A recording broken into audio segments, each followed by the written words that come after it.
বরাকপানি কার্যালয় দুষ্কৃতী হামলা গুরুতর জখম সাংবাদিক রাজু দাস আটক ১ বরাক উপত্যকার অন্যতম জনপ্রিয় সংবাদমাধ্যম বরাকপানির কার্যালয় দুষ্কৃতীদের এক নজিরবিহীন হামলার ঘটনায় চাঞ্চল্য ছড়িয়ে পড়েছে।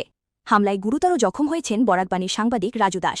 বৃহস্পতিবার বিকেল প্রায় ৪টির সময় শিলচরের দ্বিতীয় লিংক রোডের ১১ নম্বর লেইনে অবস্থিত সংবাদমাধ্যমটির অফিসে এই ঘটনা ঘটে। প্রাথমিক তথ্য অনুযায়ী কয়েকজন দুষ্কৃতী আচমকায় বরাকপানির কার্যালয়ে প্রবেশ করে সাংবাদিক রাজু দাসের ওপর হামলা চালায়। অভিযোগের কেন্দ্রে রয়েছে রাহুল দাস নামে এক ব্যক্তি। প্রত্যক্ষদর্শীদের দাবি, অফিসে ঢুকেই অভিযুক্তরা রাজু দাসকে লক্ষ্য করে অতর্কিতে মারধর শুরু করে। সাম্প্রতিক একটি অনুসন্ধানী সংবাদ প্রকাশের জের ধরেই এই পরিকল্পিত হামলা হয়েছে বলে প্রাথমিকভাবে অনুমান করা হচ্ছে। অভিযোগ, মূল হামলাকারীর সঙ্গে আরও কয়েকজন বাইরে অবস্থান করছিল। তারা অফিসের দরজা ভেতর থেকে বন্ধ করে দেয় এবং এরপর সাংবাদিকের ওপর নির্মম নির্যাতন চালানো হয়। মারধরের ফলে রাজু দাসের মাথায় গুরুতর আঘাত লাগে। রক্তাক্ত অবস্থায় তিনি জ্ঞান হারিয়ে ফেলেন বলে জানা গেছে। শুধু শারীরিক হামলায় নয়, দুষ্কৃতীরা বরাকবানি কার্যালয়ের ভেতরে থাকা বিভিন্ন প্রযুক্তিগত সরঞ্জাম, কম্পিউটার ও অন্যান্য মেশিনারিজেও ব্যাপক ভাঙচুর চালায়। প্রাথমিকভাবে ক্ষতিপূরণের পরিমাণ প্রায় ৪ লক্ষাধিক টাকা বলে অনুমান করছে কর্তৃপক্ষ। বিকেল ৪টের দিকে হঠাৎ আমার কাছে একটি নম্বরে ফোন আসে। ফোন এসে আমাকে জিজ্ঞেস করা হয়, দাদা আপনি কোথায় আছেন? বললাম আমি তো অফিসে আছি। সাধারণতভাবে যেভাবে ফোন আসে যে থাকি সেইভাবেই বলি যে আমি অফিসে আছি। তো বললো আপনার সাথে দেখা করা যাবে? আমি বললাম হ্যাঁ নিশ্চয়ই, যদি ৫:৩০ ৬টার ভিতরে আসতে আমাকে বরাকবানিতে পেয়ে যাবে, তারপরে বরাকবানিতে পাবে না, আমি বেরিয়ে যাব। তো বললো আচ্ছা ঠিক আছে দাদা। তে হঠাৎ করে ঠিক ৫ থেকে ৭ মিনিট পরে সে আমাকে ৭ মিনিট পরে আমাকে আবার ফোন করে বললো, দাদা আমি এসে গেছি, তোমার অফিসের বাইরে আছি। তো অফিসের বাইরে আছি বলতে আমি বললাম ঠিক আছে আছো, আমি আসছি। তো বলে আমি বেরিয়ে গেলাম। বেরিয়ে গিয়ে তাকে বললাম ঠিক আছে চলো বসো।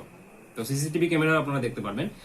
তো বসানোর পরে সে আমাকে জিজ্ঞেস করতে লাগলো কেমন আছো, ভালো এই আমি বললাম হ্যাঁ। বলো তুমি কিসের জন্য এসেছো? তো আমাকে বললো না নিউজ তো করছো অনেক, দেখছি স্কুলের নিউজও করছো। করে বসেছিলাম, হঠাৎ শুনি হাল্লা চিৎকার আমার অফিসের ভিতরে চলছে। আমি যখন দৌড়িয়ে এখান থেকে গেলাম, আমার সঙ্গে আরও আমার স্টাফ ছিল এবং গরিব মানুষ ছিল এবং পাড়া প্রতিবেশী ছিল। ওরা যখন দৌড়িয়ে হাল্লা চিৎকার শুনে আসলো, আসার পরে গিয়ে দেখে আমার যে নিউজ এডিটর রাজু দাস, ওর উপরে হামলা হয়েছে এবং রক্তাক্ত অবস্থায় মাটিতে পড়ে রয়েছে এবং আমার কম্পিউটার সিপিইউ যা কিছু ছিল স্টুডিওতে সব ভাঙচুর করেছে। ভাঙচুর করার পরে আমরা তাকে ধরার পরে থানাতে আমি জানানোর সঙ্গে সঙ্গে রাঙ্গিরহাটি থানা চলে আসে এবং আসার পরে তাকে আটক করে নিয়ে যায় এবং রাজুকে মেডিকেল করানো হয়েছে। 2টা টিস্ট লেগেছে, কালকে আবার সিটি স্ক্যান হবে। আমি এই ঘটনার তীব্র নিন্দা জানাই, যে এই যে ঘটনার জন্য নিন্দা জানাই, কারণ নিউজ চ্যানেলের উপরে যেভাবে আক্রমণ একটা দিন দুপুরবেলা, এই জন্য নিরাপত্তার জন্য আমরা সবাই আতঙ্কিত। যারা সাংবাদিক আছেন, যারা সংবাদ মাধ্যমে কাজ করছেন, এদের তাদের তো জীবনের একটা বিরাট আশঙ্কাজনক ঘটনা, যে সংবাদ পরিবেশন করলে সংবাদপত্রের উপরে এসে হামলা করাটা, এটা বড় দুর্ভাগ্যজনক। এই জন্য আমি পুলিশ প্রশাসনের কাছে আবেদন করছি যাতে এটা নিরপেক্ষ তদন্ত হয়ে দোষীদের উপযুক্ত শাস্তির ব্যবস্থা করে। আমি যখন রাজুকে জিজ্ঞাসা করলাম যে কি হয়েছে ঘটনাটা, ও বললো যে ওকে ফোন করেছিল যে একটা নিউজের ব্যাপারে আমাদের অফিসে এসে দিবে। ফোন করার পরে ও ডাকলো ওকে আসার জন্য, নিউজের জন্য।